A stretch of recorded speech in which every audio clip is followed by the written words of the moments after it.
Ia whaataro whātu i le mamalu o pasenga o le au whaasalarau ia o mamalu koe o le au Tusitala.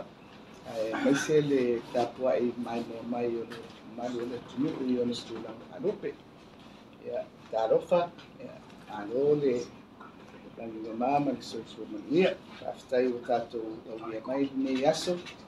Ia ma le whaawawina o whaasalaunga. Ai maise le mawai atu o whonatanga tāpineta. Ia ma le whaamawina po i o nisi o mea o tūla i mai talu mai e le whairoa i mai le vai aso o mawai.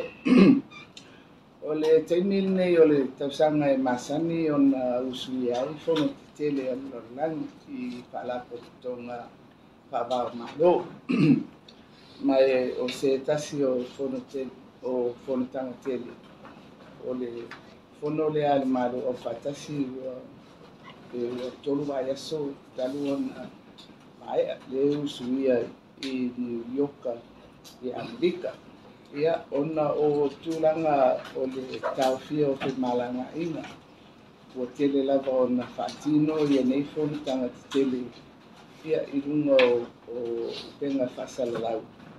Moli atu ai ia mau ia ma saunoanga a malo peitasi ia na whapena koi ia le malo Samoa. Sa awina atu ia le tātou foi a whiau i Mataafa la ngā ia i lea foi whonatanga tā ua a malo o patasi. Ai wala ona o la ngā lea Mataafa o whonatanga tele Papa malo. Ona o se tasi o whonatanga o lo fuafua i ai o whonatanga lea o le whaarapo tonga o Mataafa tau suinga tau. Le whaamoe e usuia i Pentania i le masina le rema. Ia ona e ave lava i le whaamoamua al tātou tunu whape foi le Pasifika i Mataafa tau suinga o le tau. Sa e lava le whaamoe e o atu i le vai tau ua tau te tala mai a noa e tātou te malanga iai ai peta ua mai tauina e le o tu mamaina lava ia lui tau o lo whengai mātunu ona o whaamai o COVID. Ia ma whapena ona whawhaingata hai o te malanga inga. Ia ma ua whai ai ia se whai unga al tātou malo o le ale aua iatu leo su ngā whono a Samoa i le whonatanga lea i Peritania. Ona o whawhitau ia. Ai o le a saidi a awala e mwhai ai ona whaawa pēr le ave o le langolango le tātou malo i Mataafa ua tausanga o tātou tau ave ina mai.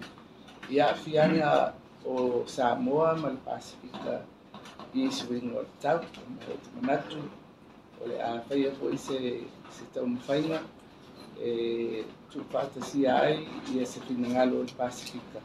Ia masaili au wala e whapena o na moli atu ai o le tātou maru. Ai e lava se awanoa o tātou sui o lo i whafo.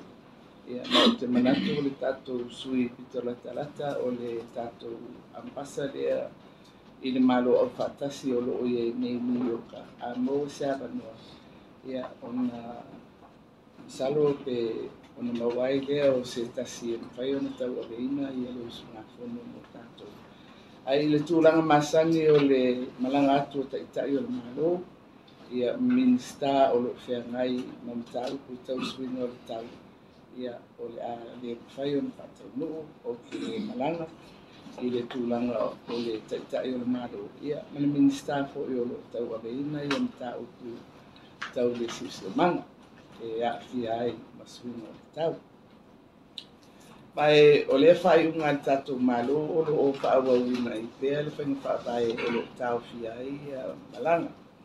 Mai o le tūlanga le nā o le ao o ia i isi fo i whono tele o lo whapena o na masani o na fuafua i le tau whai ui o le tau sana. Ia i whono Mataafa tau soifua malo loina. Ia e tasi al fontanga pe sa o ta ua se tasi o tatou fasaloanga o le World Expo lea o lo fai i Saudi Arabia mai o lo whapena ona whai e whai unga le kapeneta i le lua vai asu taruai o le a whaawawina i pea i le usunga whono Samoa i sui o le malo ma sui o pisinisi tu maoti o se kapenanga ua leva ona tapena mai ua telefo i se tatou tino i tupe ua whaalu mo na whaamoemoe i le na saunia le malo o loo tali malo i le whaaringa tele ia le tapenanga mo nofoanga taitasi atunu uma o le aawa iai i lea whaalau i loa pito tele i le lalolani o le World Expo lea o le whaiunga le tatou kapeneta e whaamautu pea le whainga whaavai e le malanga le malo ia mangana ai o se mata upu e unga o na whaile ia i o se whaiunga tala whengai o atonu o lea foi ua whonga i le atunu ua i se whaiunga e tawala mai i le longo ina e le awhionga i le whongwhistalai i le ofisa o le tonisina o whainga palota mo tatou palota la iti mo i tūmaro e fitu. Ma o lea ua whatatia ai le aso sifururua o Novema e whatino ai ia le tatou whamoemoe lea mo i tūmaro e fitu ua whaavanoa ina i o latou mafoa. O se tasi o tūlanga o lea ua alo atu ia i le tatou malo ia atono ni whaiona o whamitalaina whapea ai meise o lea ua whaatūlanga le tatou talo le tupe i tūlanga masani ma ua whaawau ngā luenga a le nofo amita ngā luenga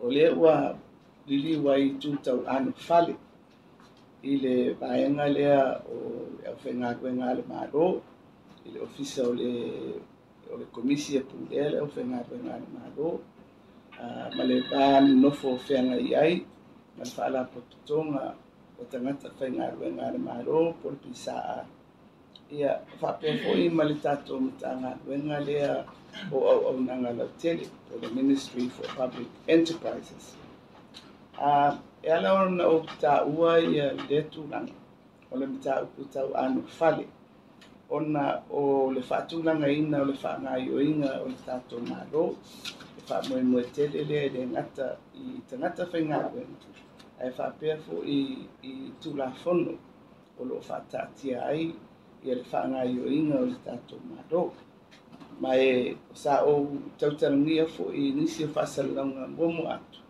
e iai le whainga whaavai le tatou whainga malo fo mo le komisi e pūlele o whainga luenga le malo e toi fia whaafo i lona tūlanga tūtotasi sa amata mai ai mai o lea ua amata ona whaanga solo ia le whaatalanoina ia mafuafuanga e whapewhea ona whaatino le na whamoemoe ia ele opo fo i se lilo i le atunuu i le inisi fo i o to'otu ngā o lo ali mai finangalo le whainga luenga le malo e pei ona whaatino mai i ni tusi o lo whao mai ele ngata i lo ofisa ia mawhapena ona whaanga solo atu i le komisi ina ia mwhai ona whaanga solo ia masaili fo i awala e tangofia ai mata upu i tūlanga o ala o mea ma tūlanga e alua ia. O le atonu e lepe o manino ia le tūlanga o le komisi e pūlera o whainga luenga le malo ma le whaamoemoe o loo iai e toi tāpena e whaatūlanga mai son tūlanga tutotasi. Ai mo le tatou mtanga luenga lea o le MPE o Ministry for Public Enterprises o au nanga lau tele. O lea lava o loo iai se tūlanga o loo e le o nofo le lei ia le whaatūlanga ina o i tūtino ia o le malo. Ai maise ia le whaanga solonga o latou pūlenga. Ia ma le vāno nofo ai o le minister o o lo'o gafa ma lea me tagaluega ia ma minista o lo'o gafa ma tulaga o vaega tumaoti o tatou sectors e fai ma fa'ataʻitaʻiga o le sector lea o public utilities o auaunaga lautele e pei ona iai le eletise e iai le vai ma e iai le minista e masani a'i i tulaga lava o le fa'ata'atia mai o tulafono ia o le minista lea mo galuega tetele ia ae peita'i o ua iai le tatou matagaluega lea ua ia masalo po ua lua nei nofoaʻiga talu ona fa'atulaga mai o le Ministry for Public Enterprises o lo'o iai fo'i lana ia minista ma o le maitauina o lo'o e lē o ta'oto lelei ia tulaga o tatou tulafono i le fa'agaioiga o i tutino ia o le malo mai o se va'iga a le na saunia le malo o lo'o talimālō i lē fa'aliga tele ia le tapenaga mo nofoaga taʻitasi atu nu'uma o le a'aua iai i lea fa'alauiloa pito tele i le lalolagi o le World Expo lea o le fa'ai'uga le tatou kapeneta e fa'amautū pea le faiga fa'avae e le malaga le mālō ia magana ai o se mataupu e ogaoga ona fai lea iai o se fa'ai'uga talafeagai o atonu o lea fo'i ua fofoga ia le atunu'u ua iai se fa'ai'uga e tauala mai i le logoina e le afioga i le festalai ia le ofisa o le komisina o faiga palota mo tatou palota laiti mo i tumālo e fitu ma o lea ua fa'ata'atia ai le aso 12 o Novema e fa'atino ai ia le tatou fa'amoemoe lea mo i tumālo e fitu ua fa'avanoaina ia o latou mafoa o se tasi o tulaga o lea ua aloalo atu iai ia le tatou malo ia atonu e mafai ona o fa'amatalaina fa'apea ae maise o lea ua fa'atulaga le tatou tala o le tupe i tulaga masani ma ua fa'auau galuega a le nofo a matagaluega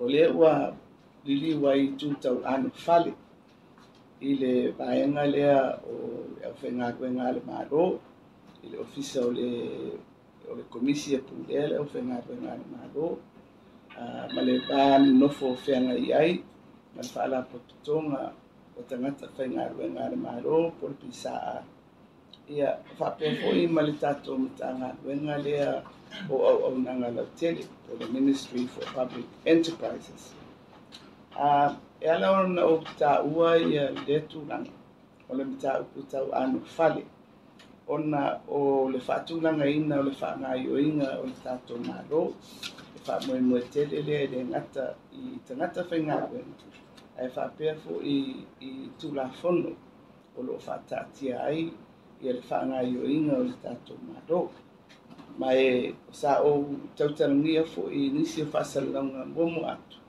e iai le faiga fa'avae a le tatou faiga mālō fo'u mo le komisi e pulea le ʻaufaigaluega a le mālō e toe fia fa'afo'i lona tulaga tutotasi sa amata mai ai mai o lea ua amata ona fa'agasolo ia le fa'atalanoaina ia mafuafuaga e fa'apefea ona fa'atino lena fa'amoemoe ia e le opo fo'i se lilo i le atunu'u i nisi fo'i o to'atugā o lo'o ali mai finagalo o le ʻaufaigaluega a le mālō e pei ona fa'atino mai i ni tusi o lo'o fa'ao'o mai e le gata i lo'o ofisa ia ma fa'apena ona fa'agasolo atu i le komisi ina ia mafai ona fa'agasolo ia masa'ili fo'i auala e tagofia ai mataupu i tulaga o ala o mea ma tulaga e aloa ia o le atonu e le pe o manino ia le tulaga o le komisi e pulea le ʻaufaigaluega a le mālō ma le fa'amoemoe o lo'o iai e toe tapena e fa'atulaga mai son tulaga tutotasi ae mo le tatou matagaluega lea o le MPE o Ministry for Public Enterprises o au nanga lau tele. O le lava o lo i se tūlanga o lo o ele o nofo le lei. Ia le whatūlanga ina o I tūtino ia o le malo. Ai mai se ia le whaangasolonga o lato ulenga. Ia ma le vānu nofo ai o le minista o lo o ngafa ma lea mitanga duen. Ia ma minista o lo o ngafa ma tūlanga o vaenga tū maoti o tātou sectors. E whai ma whataita ina. O le sector lea o public utilities o nanga lautele pe o mai ei le elitise e ei le vai. Mai e ei le minista e masani ai I tūlanga lava o le whatatia mai o tūlafono. Ia o le minista lea mo ngā luenga titele. Ia ai petai. O wai ei le tātou mta ngā luenga lea ua ia masalo po ua lua nei no fo inga talu ana whatūlanga mai. O le Ministry for Public Enterprises. O lo iai fo ila nei ia minista.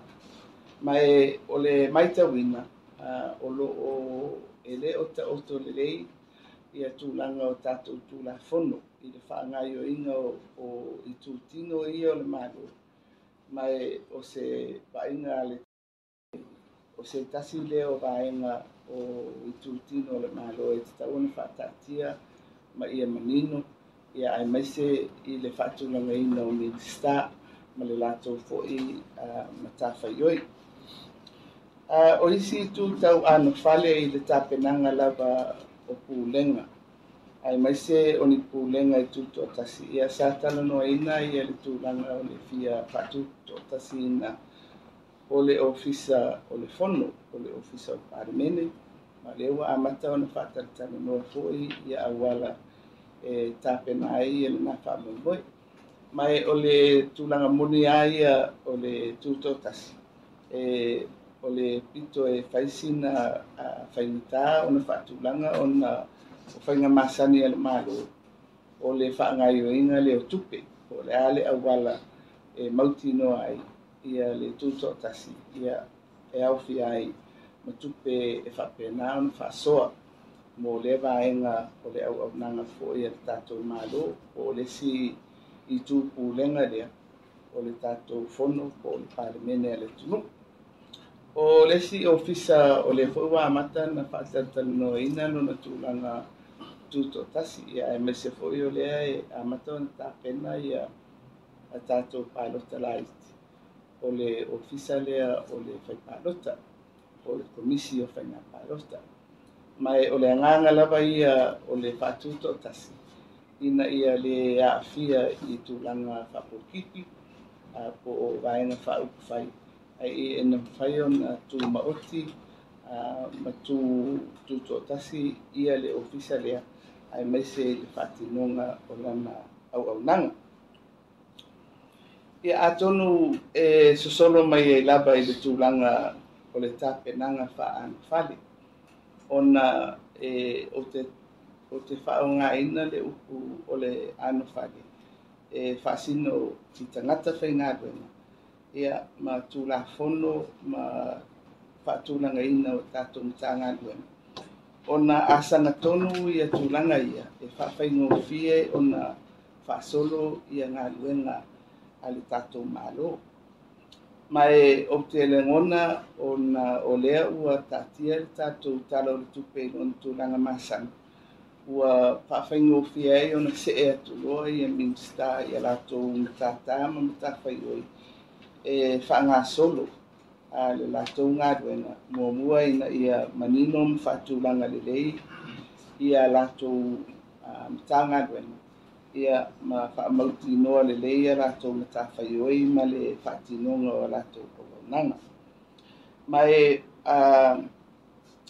o le whono le kapeneta I le so na whaamaoni ai ia le vai ngā tupe o lo tutoe. Sa amata mai I le whainga malo taluai I le tausanga ua mawai I le stimulus package po le sosoani le e tu atu I le au whai whatoanga. sa e le vaenga o le sosoani sa amata ia a o lo stoi pea mai o le ua mona ua tūlanga mai le tātou tala i le tupe i se tūlanga ua whaangasolo i tūlanga masani o le la ua mwhai ai o na whaawau le po kalame le na mō le au whai whātoanga le ngata mō le au whai whātoanga a o i lātou sa whai ngā ruenga i ai mese lava i le vaenga le o tūrisi ua le aini a lātou ngā ruenga ia a uto e suia mai e whaia ni a lātou ngā ruenga whātoanga ma le whaonga ina o lau whanua ia o mea umai sa fuafuaina ma amata mai le lātou sanga ma o lea ua whaawau ina nei o lesi vaenga o loo na whaatulanga i le whasosoani o le stimulus e whaaupopo i le tātou talo i tupe le neu amata na whaanga solo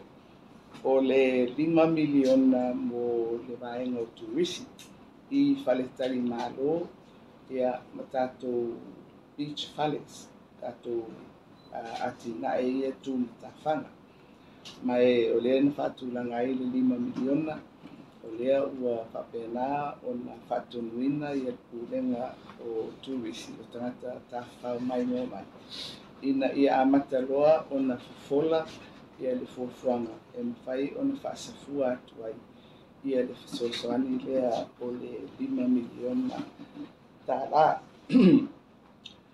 o le matanga luenga o tina ma tamaitai ia o le po i ua amata o na whaatatia le lātou por kalame tali foi tau atu le tali foi tau i le lui lea o le sawaina o tina ma whanau mai o te manatu o se por kalame tāua lea le safa lau doa ma te talaina aloa ia le fionga i minsta i le vaiaso o tuanai mai o se tasi lea o por kalame o le amawhai o na whaanga solo o na ua te tala mai ia le tātou tala tupe o se tasi foi o pepa ua pasia i le tātou kapeneta i vaiaso la ai whaamauia i le vaiaso nei o se fuafuanga le antanga duenga o le MSIP o le vaenga lea ngafa ma whasalolonga ma teknolosi mai o le fuafuanga lea iai e o lo fia whaia ia se saililinga o se survey ia ma iloa ai po fea tonu o lo tatia ai lea au nanga i tonu o le malo i le nofua matanga duenga mai ele ngata i le survey ina ia iloa e po whaafea o na whaatino ai e whaapea ngā fwoi o na whaatino ia se suasuenga fwoi le taua o le audit e iloa ai ia le tūlanga o le au ngā o le whaunga ina o ia tu ai ngā teknolosi o le lea o ngā fwoi i tonu o matanga duenga ale maro e ala ona o au maia ia le whai unga ale kapeneta ona o le ati nai ai mai se whaona po nei o lo o iai le mau o le tuainga teknolosi lea o le a whai ma whaavai o le ati nai lo tili mai i le nātulanga e ao ona i loa le lei e le tatou malo o fea tonu o lo tatia ai le na whaavai o malosi le whaavai e mawhai ona whaawau ai ia le nā mau o le awala lea e ti e i runga le ati na e ma le alu i runga o le tatou atunu e whaamoe moe i runga o le teknolosi nei mai o te manatu o se ngā ruenga tā ua tele lea ua pasia le kapeneta e tau la mua mai ei le mta ngā ruenga i le whionga i ato rupe mwhapena ona tau aveina ia suasuenga ia e maua ato mai ei se ata o whea le mea o lo tati ai pe a fua foi i lunga o tupe ua whaalu e le tātou malo i ia tu ai ngā teknolosi e le ngata mo ngā ruenga whapūlenga ai mo au nanga ai mai se tu nanga tau wawaonga ia male au nanga o le soifua malo loina ia mai si lava i tu o tauati ai ua latou whaongaina ia teknolosi phone nei e whaavai ai ma momoli ai ia le au nanga o latou pisinisi. O le vai aso fo ile nei sa whaatino ai se asisinga e taulamua ai le tatou matanga wenga o pisinisi ma le leipa o le MCL. Taulamua ai le fionga i le minista i tofai a le atinu. Ia ma lango atu fo i ai ia le sui Palemia i lona tūlanga o le minista o Lafonga. Ia ma ufoi ia whapea ma lea fionga i minsta o whatoanga. O le matou wasi singa la sa ngai atu i le vaenga o pisinisi o lo ngausia o loa mai atonu o se vaenga tāua foi lea o le ati na e o le tunu ai mai se o pisinisi o le pasenga lea o le manufacturing sector. Ia mai matauina ia le tūlanga o lo iei nisi o tātou company te tele e whai ma whataitainga sa o le mātou asisinga i le pisinisi le o le whero. O le whero e tai fōringa mai o lo lātou whatinoina nisi o ngā ruenga sa masani o ni whai e company fo i le o le Iasaki. E ui e te le na ua atu ia le Iasaki. A o le tuainga pisinisi lea. O lea olo o whaatino o le company lea. Sa mato wasiasi atu i le Skyline o le company lea o lo ngafa ma le ngausia o le tatou nonu juice. O lo ngafa ma le vai ta mafa. Ia ma o latou foi o lo ngausia ia le abaleta o le oli. Ia na matou o foi le tatou company Sikaleti le British Tobacco.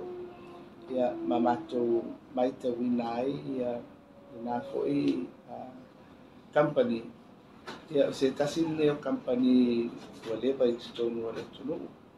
O lo o whaamaurina ia le latou foi sao e ala mai ia latou Lafonga. Ai o se company foi o lo o iai ia ni ai inga ai mai se tūlanga whaalisoi fua maloloina. Ia mai o lo o iai le longo mai o iai nisi o company Sikaleti ua whaamuta latou le sene ona o le rea mawhai lea ona latou whaamali Lafono e ngā lue ai.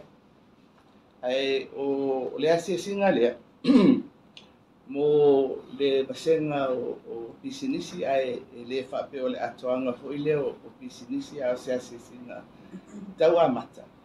Ona o nisi nei o company o lo o te tele ala to sao i le malo i le ngata i le whawhainga duenga ina o tangata. Ai le tu foi lea tu pe maua ale malo e tauala mai ia latou Lafonga.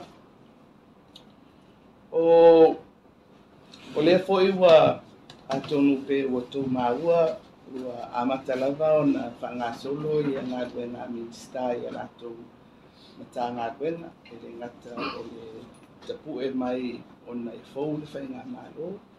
E tu sai ma au nanga o lo ngafa ma lea mta ngā duenga ma lea mta ngā duenga.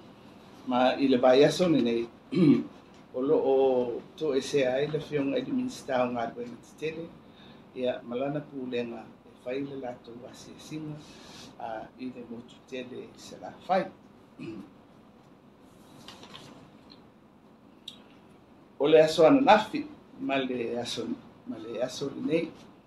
O le aso nafi sa ma awa i atuai ma le fionga i le minsta o sofu maloloina. I le whaalawi loa lea o le aso lalulangi mo le sofu maloloina o le mawhawhau o le mental health day.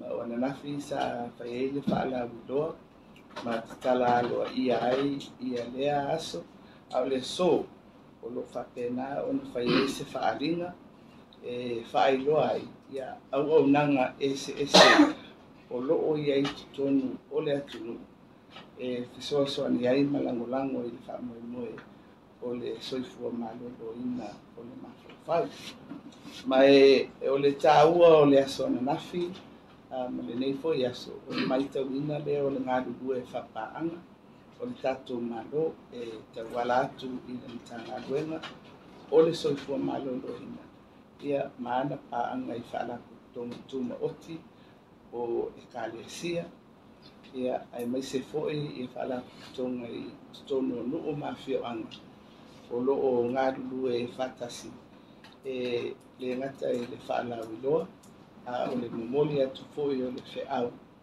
i le tatou atunu le ai lava se senga o le ngase o le tinu ma le ngase o le mafalafau ia ma momoli atu ai lava le mau lenei po le a lava ia le soifua maloloina o le tagata a le maua ia le soifua maloloina o lona mafalafau i le o atoatoa lona soifua maloloina ae peitai iai lava ia se vaaina faatuatuanaʻi lava ia amata atu lava i le malo i tuaaiga ngase ia e peitai ai maise lava i lenei vaaitau o loo feagai ia le tunuu maluʻitau o faamaʻi pe ona iai le COVID-19 ia o loo manuia pea le tatou atunuu ona leʻi oo mai le faamaʻi ia i tatou a le tatou te molimauina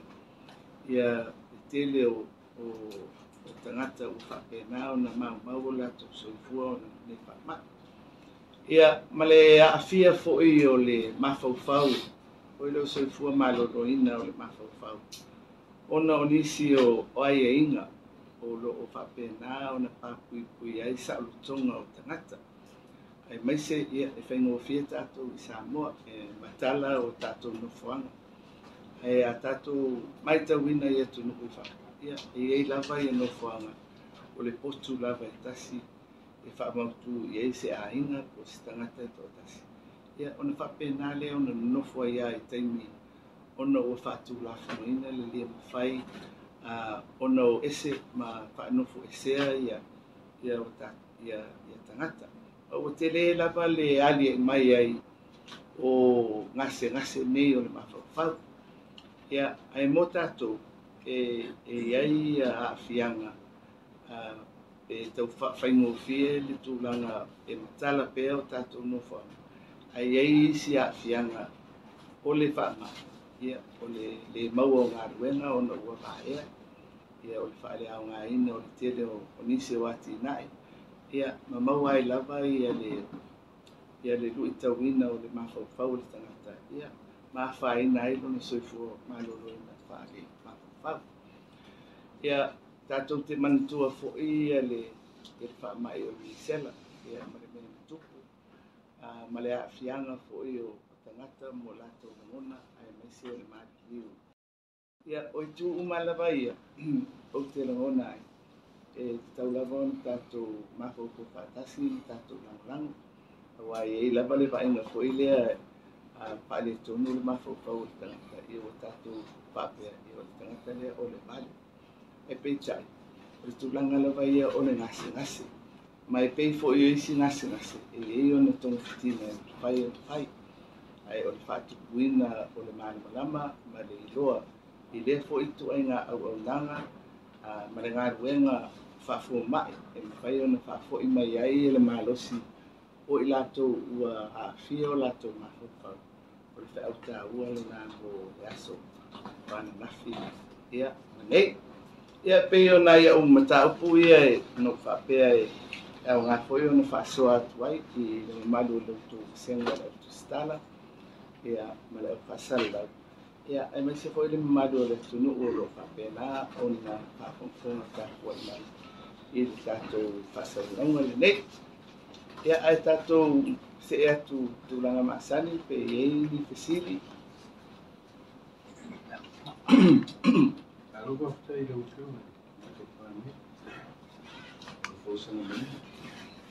Ang matatuloy de sili so ni siya matapo sa isang mo yan.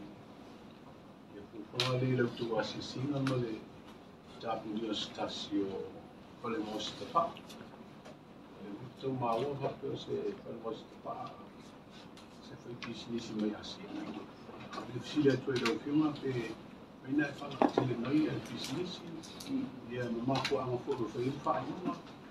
O se fa una na po mai nga malu mai ito se fa mo po ina atino lo to pale atu nga mai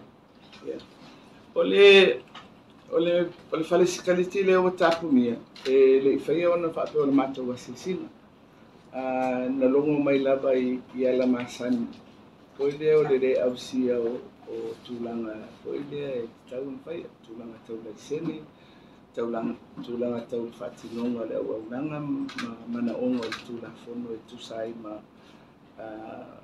le nosi o le sikaleti ai pe lifa nga tulanga o Tuli no le sene ma tulanga tau fono pe ole tau kulana o elo ia te ole ato to famtalanga na le longo mai ono le na mato wo le falsikaliti ya na dia I mai ile o le famtalanga la le wo mato tana no o ile ile fo au nanga ya wai te le falsikaliti le we nei faila o tula fono fo ile I meta tupe I meta tiute ia ai malusi fo ile tula fono ia o le soifo malo roina aona family sa ila se mta upu fatu la fono na fuai ona tula mai ena mta upu le fale sikaleti le uta ona sa ia se tula fono fatonton pape tauna tolu tau sanga oile tongi ato ai se la fono ia ai peitai na ese swinga oile pe satala no ina le swinga ai le swia le tula fon o le la wo pe wo folinga mai ai o isi wo tongi tolu tau sam ia a o isi la be ai la le palisikaliti le walu dungo o se tonu na fai ai le ro o le ali tonu na fai ia na pe na tasi ai le o le tau sam na tonu ai la tula fon ale sa tonu pe yo se tau fa pe na de mai le mato tamnoanga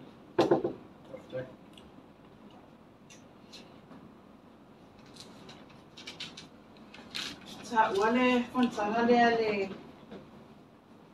tunawan tau le sisimona o le finanga Samoa ese mai Pasifika I la telenga o ani mata ua o tau Samoa e matulia fontana ia ole mea lava ia ole Pasifika ole itulangi foi leo o atu motu Haiti mai ese vai a oloa I fonotanga tele nei fa malo malo si atu le tau ave le itulangi o matau lo le fa pe foi le tau no fai ia la tunu ia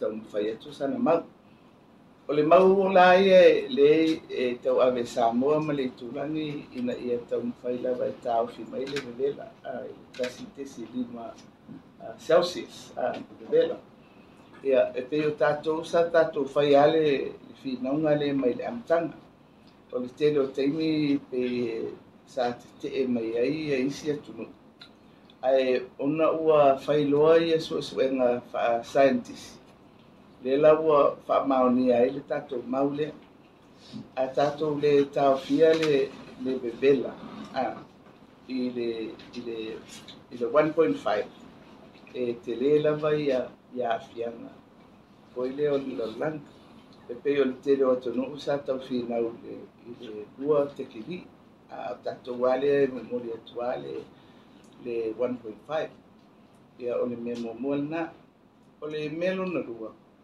ia o marienga wha malo e tau ana i eini tu la fono foi le pa ngā solo ai se wha moe wa au tasi ai ma le la i lava na amata mai le marienga le na pai wa festival di mai e pale falani o le lava e o mai le ele tatia e se tatia nga o le ua mautu ia le tusitala fono le mai e ia lava le nganga o le Pasifika o le simele tau ona fa mautu fono le i Beltania ale mafai ona fa tau no ia le tato tusitala fono fenga tate le ona fa solo le pokala me tali atuai i sula tau o le matau pulo ntolu o tau ave le Pasifika o le fatu peina o tau mwhainga mo le tali atu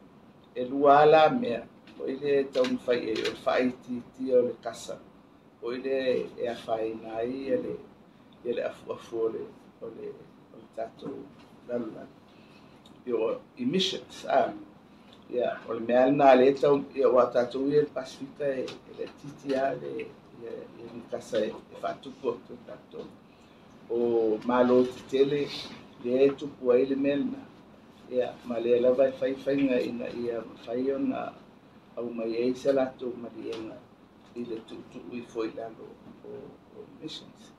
A le ngā ruenga tele la lea ma o le mea e mo via tele le Pasifika.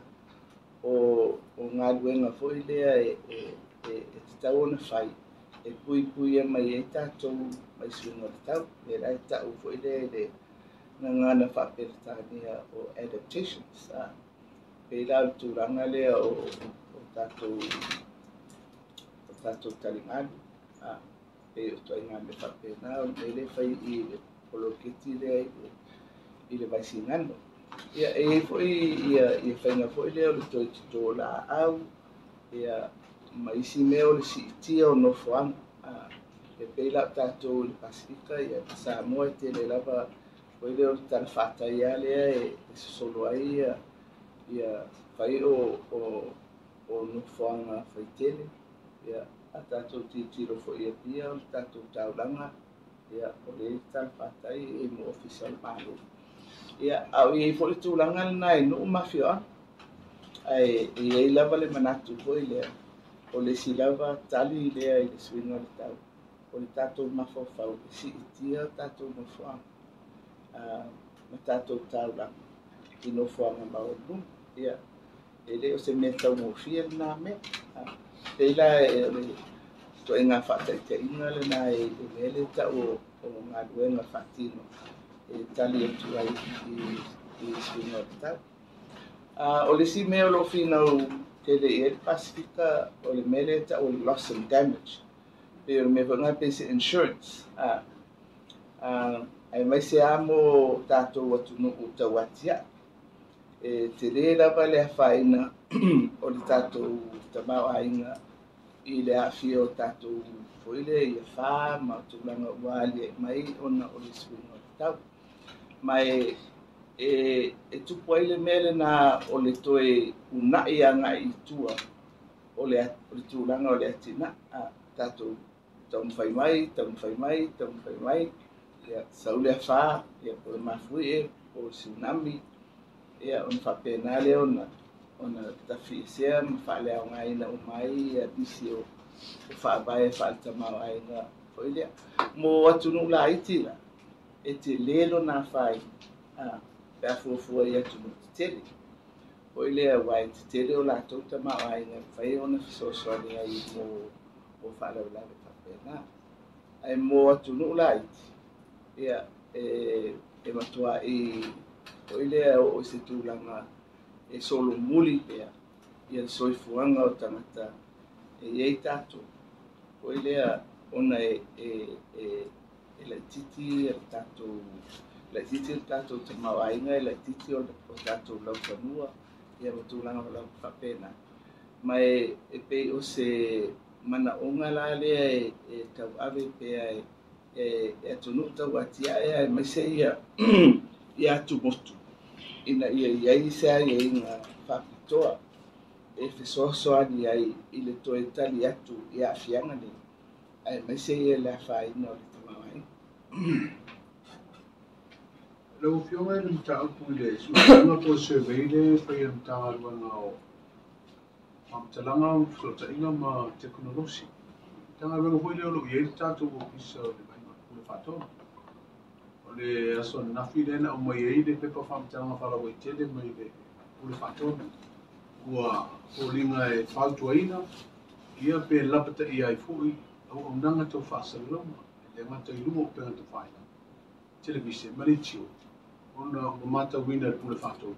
Ia ua ai nisi o gaioiga o le fa'atinoga fo'i o auaunaga. Ua soli ai le taʻiala broadcasting standards. Pai te lero i ai pa o leo te manatua. Te ngomore o mai ai se fautuaga ma se tualalo a le ule fa'atonu talu fa'atuina le ofisa o le silea na pito la'au tau o le mata i tua o aunaga nei ina ia muimui ia taʻiala ina ia le afāina fo'i ia le lautele o tagata i fa'asalalauga ia ma le latou tautua le faifai pea e le a se finagalo lo fionga tamate Palemia wa tasi ne vaenga sa pisa nga'i ai finagalo ma manatu fa'alienteni a o loma le palo tatele e fa'aogāina o ala fa'asalu ua lē tapasā ai nisi o kalame ma gaioiga ua lē savalia auala o tulafono ma taʻiala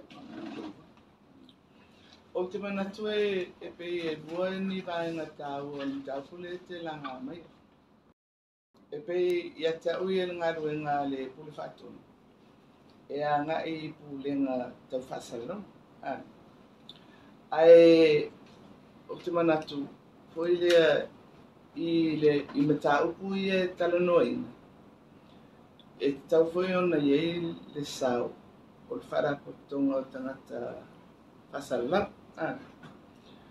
So I think there are two parts. I lau whaitau atu o le ngā ruenga autu ai a le pule whātonu. E a ngai i pisi nisi e whaia whasalong pe o TV pa le tio o pisi nisi.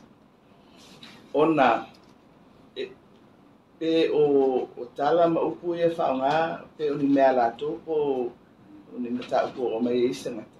A o lea whaonga ina i le au nanga a le lato pisi nisi e whaia. So I think e tawa na manino i le ngā yo i ngā le pule whaatoni i le tūlanga le nā.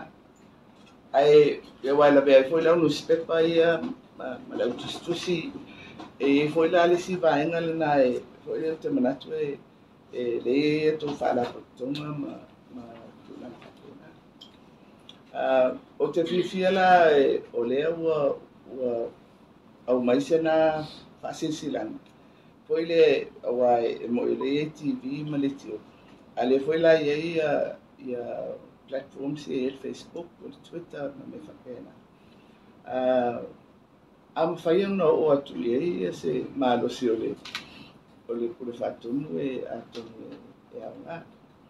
Ai, pe o le foi no tataru no atu tūranga o le tapenanga wha anu whai. Na o foi lá e le whatatanu i le Mataafa i o i tonu lava. Ale pule whatonu. E mena whaavai mai e le tūlafono le pule whatonu. Ia pena amata le pule whatonu ia o frequencies, o spectrums, o tuenga me whapena. A pe walua. E o atu isi tūlanga fo ilea o pulenga fo ilea ai whasalanga ma tūlanga whapena. O le lavala ia le whatatanoanga fo ia kapeneta ia i le anganga lava o le tau whaamapopo, whaamanino le tatianga le anu whale o ngā ioinga ese al malu. O tati atonu le pule whaatonu le taimi nei, i lana Mataafa i oi, wale la o whaapopo e isi mea, ma isi mea, ona e alea o le sirimo bua po ile e masangi le tupu i le maru. A pole ale mea tanga wena le whai. So o toenga fisiri la na le ai e whasoro ai i le talanoa. ia au te manatu e se la sanga le whaalinga le na au mai ona e te le lava le awhianga po ile o le vāno nofo o tangata. Ia ai mese ia tūlanga whatu la whono. Ia whai o le aiati tau po ile freedom of speech. Ia ai po ile ele aiasi aiati tau ele ai po iso na tūlanga po ile o le tali atu ai I mea ono tutupu mai ai ona o le whaongai na po ile o le aiata. Po ile pe whawhengofia na whaamutala I le ngana whapilitani. E whengofia le aiata ai fo le responsibility. Po ile o le tau no whatasi.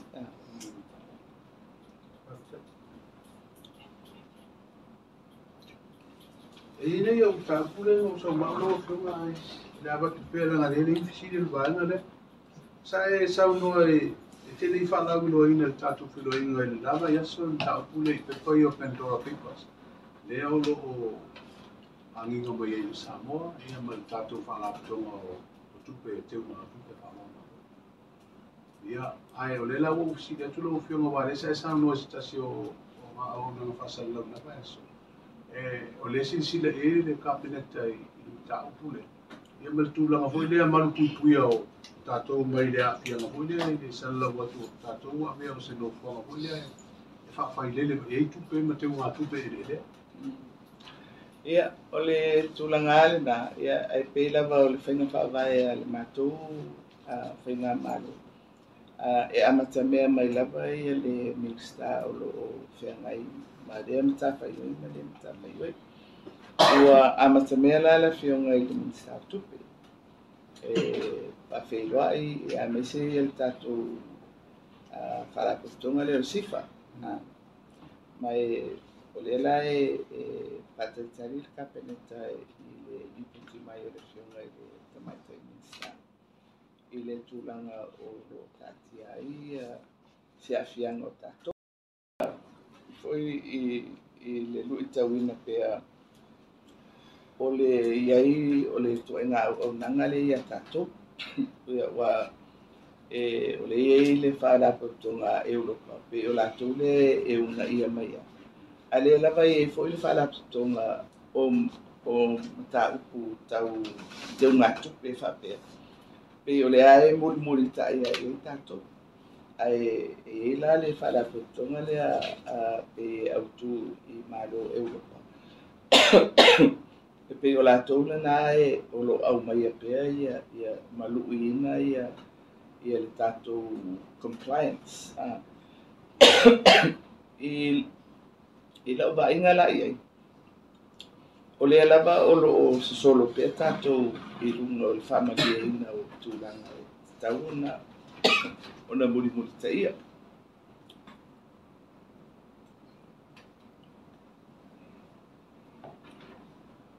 Ai, foi lea o vai o wharinga I o mau mai.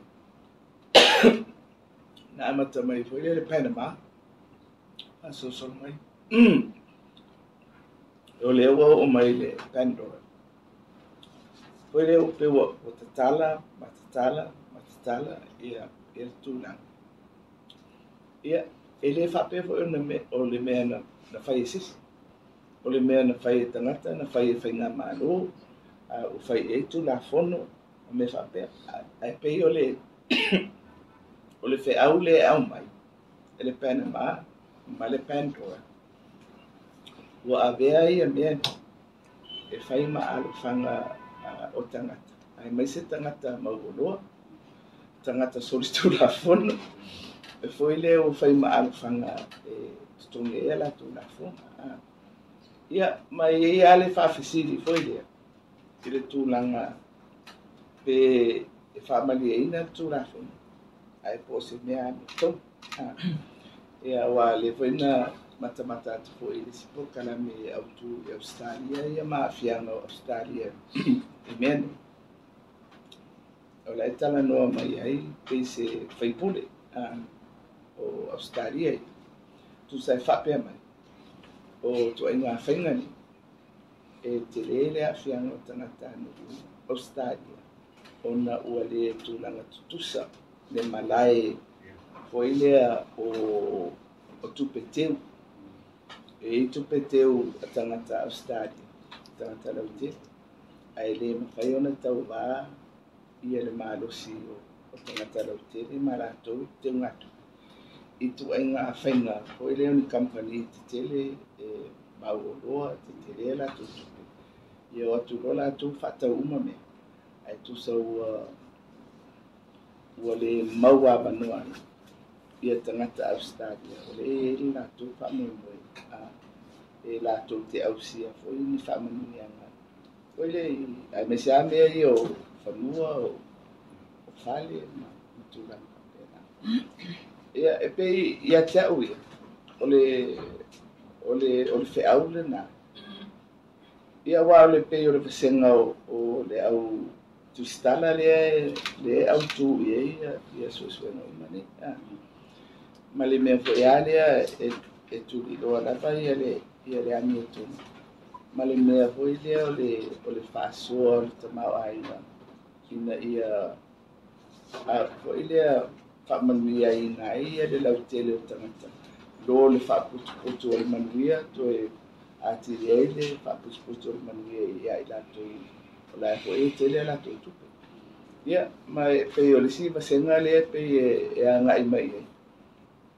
E le o iese tūlanga whapena o alia mai mo Samoa. Ai o lo alia mai mo isi atunu. E pe e tau la mua fo i le ia i lato o e sa tai whainga malo. O lato whaieni whainga fo i lea o whaanga oi.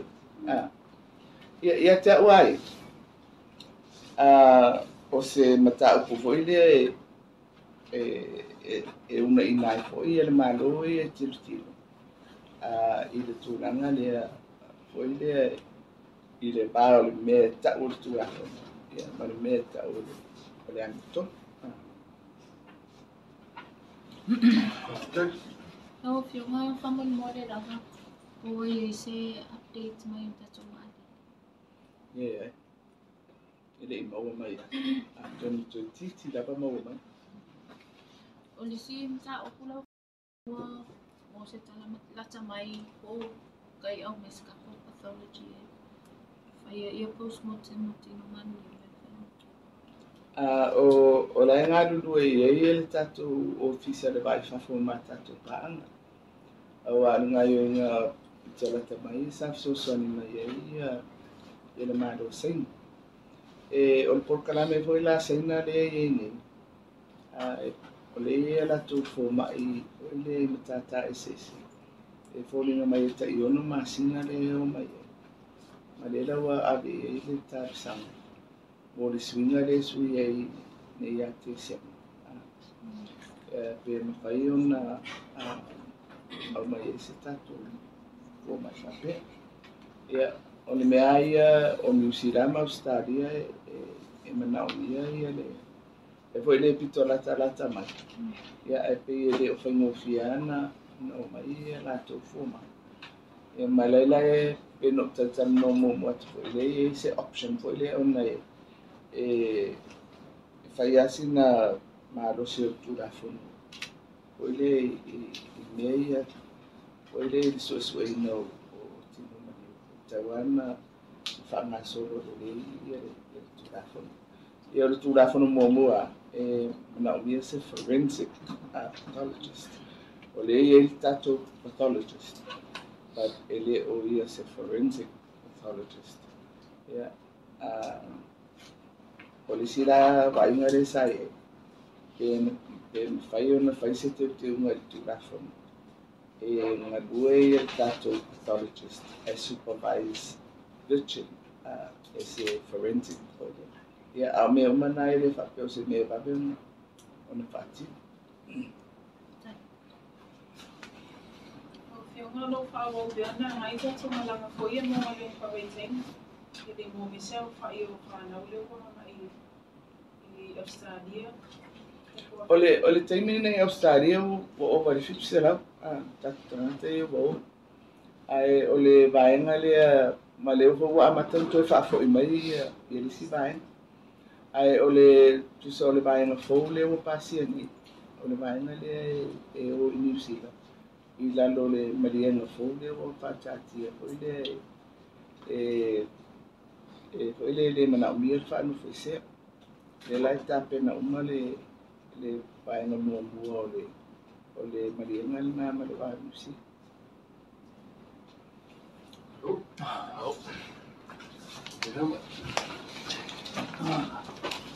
Ya, malo pasa dai. Tato to feiro a foi le vai as. Sí, sí.